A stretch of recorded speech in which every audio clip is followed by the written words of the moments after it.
So, I know I haven't made a video in a good while, and I am pretty sorry for that. Of course, I do have my own reasons, being that I got sick, and then I had to do exams, not letting me make a video. But, whenever I was going through YouTube very casually, I spotted something. The Elden Ring Shadow of the Erdtree today, which conveniently is exactly a month before the DLC itself releases on the 21st of June, had been revealed. And I simply want to go over the trailers, including the gameplay trailer after this one, and almost an overview, almost like, the Act 3 video I made a few months back, but Elden Ring DLC this time. And I know it isn't what I've been making more recently, but maybe I hope you guys will still enjoy it. Either way, let's just start analyzing. So, the trailer starts by calling Miquella the Kind, before showing what appears to be him going into some egg-like object and pulling out some strand of possibly his own hair before walking through a plane of bodies and holding that strand of hair up to the air. So, for some unknown purpose. And first I'd like to go over with the Miquella the Kind name, which sort of ties in with the sort of kind and benevolent behavior that he is said to show, with him apparently making a halig tree to house misbegotten and any other unfortunate types of people, him creating unalloyed gold and separating from the Golden Order as to find a way to help alleviate Malenia's rot, alongside other things, which is most likely why they call him Miquella the Kind. It's simply what he's known for. As to what that flesh stuff is, and what that strand of hair is important to, we don't know. But it's kind of making the shape of a rune arc, if you look at it closely, so that could be important. And that's really all I can decipher with my memorized knowledge of Elden Ring lore right now. So let's move on. And so too, Shadow was born. And then it states that a war, which interestingly enough parallels the Great War in the lands between whenever the Elden Ring shattered. But rather than them being simply trolls and soldiers of Godric and catapults, like what is being, shown storming the Leyndell walls, like in the past story trailer for Elden Ring, it is rather almost ancient Greek looking soldiers with the weird wicker man fire things. I don't know what to call them actually. Kind of destroying this city and walking through it. Which can only make me believe that this is Mesmer's army, and he must have started a war at some point against the Golden Order, as shown by the fact that his soldiers' helmets, interestingly enough as well, have these interesting looking visors with the red sort of spikes, which if you look at Mesmer's design, that sort of red, that sort of scaly sort of design is very, what's the word, key to how he looks, which I think is also quite cool, just where the forehead is. And of course, Mesmer seemingly using fire at some point overseeing the battle, before it is stated to be the tyranny of Mesmer's flame. And this makes me think about how fire, snakes, reptiles in general, are kind of considered blasphemous in the Elden Ring universe. And obviously Rykard is kind of the amalgamation of all of these things, and so he is blasphemous.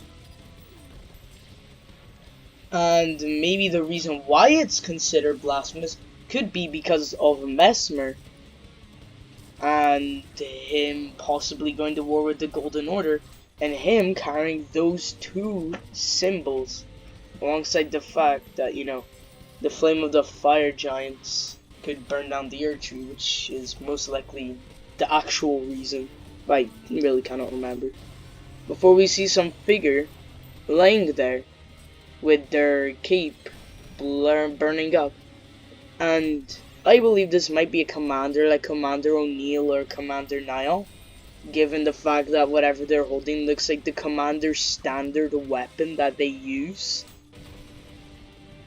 So that could be another commander.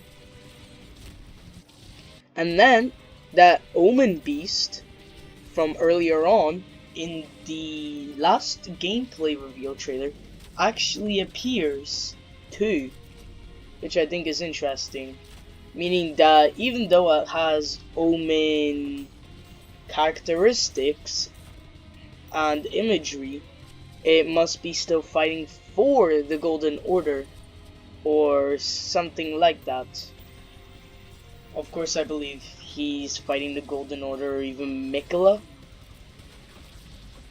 And it is going right for Mesmer right now. Of course, he summons his Sword of Fire, which is also interesting, because the more I look at it, the more I realize that it does not look like any fire seen previously in any of the games. Or not any of the games, actually. Any of Elden Ring. It has a sort of darker red to it. And it reminds me of all the Abyssal Flame pirate romances in Dark Souls 1 and 2.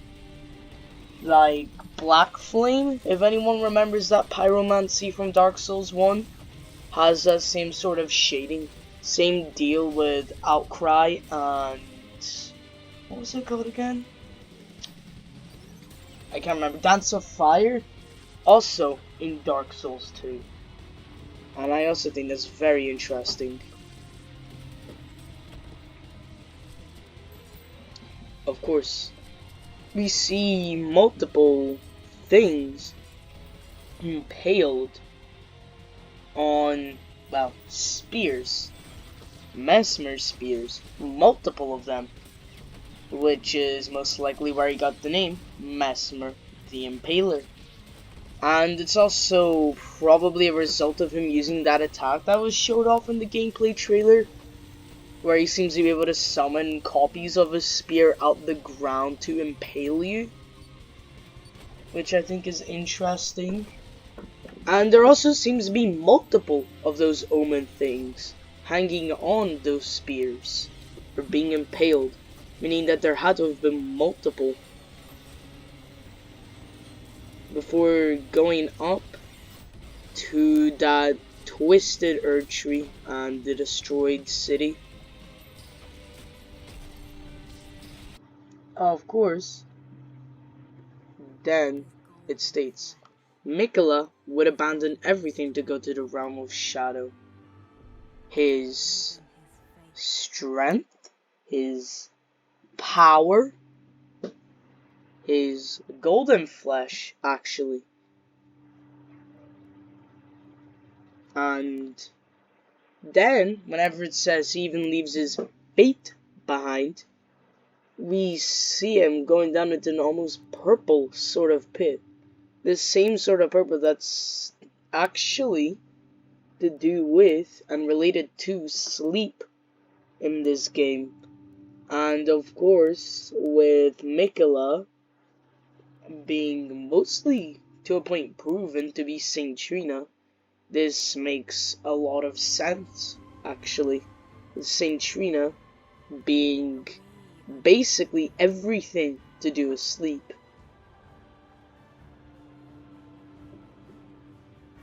And then they are not deterred.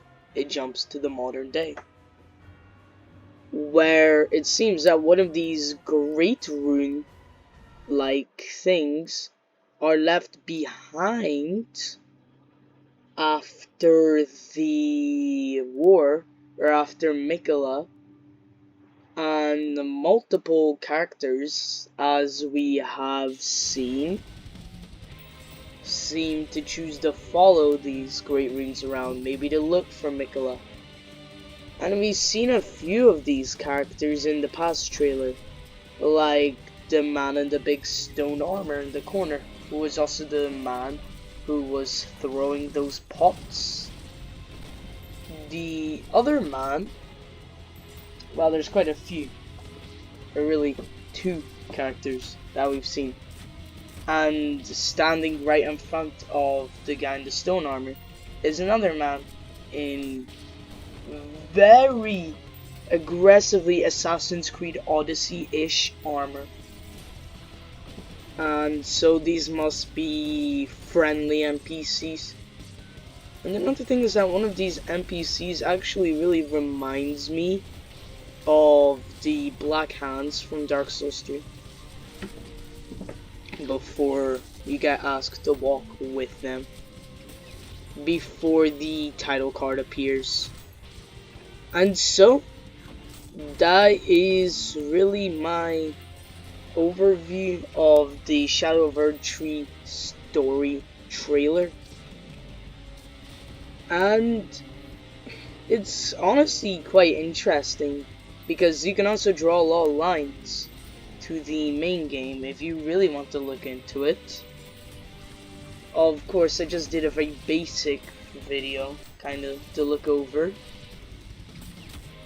and talk about it and summarize this trailer, both trailers, which will then move on to the next trailer, which will be a shorter summary. Don't worry, everyone basically knows about the gameplay trailer anyways. If not, I might even not summarize the gameplay trailer. So then, I hope you enjoyed this video. I hope that maybe you'll also see my Twitch channel, because I'm definitely getting this DLC as soon as I can. I'm be flat out of it. I will not stop until I've beaten this thing and off. And I also hope you guys will enjoy this DLC. And by the way, that's me. I'll probably start uploading videos again, one every weekend again, maybe, perhaps, mayhaps. Either way, that's me. See ya.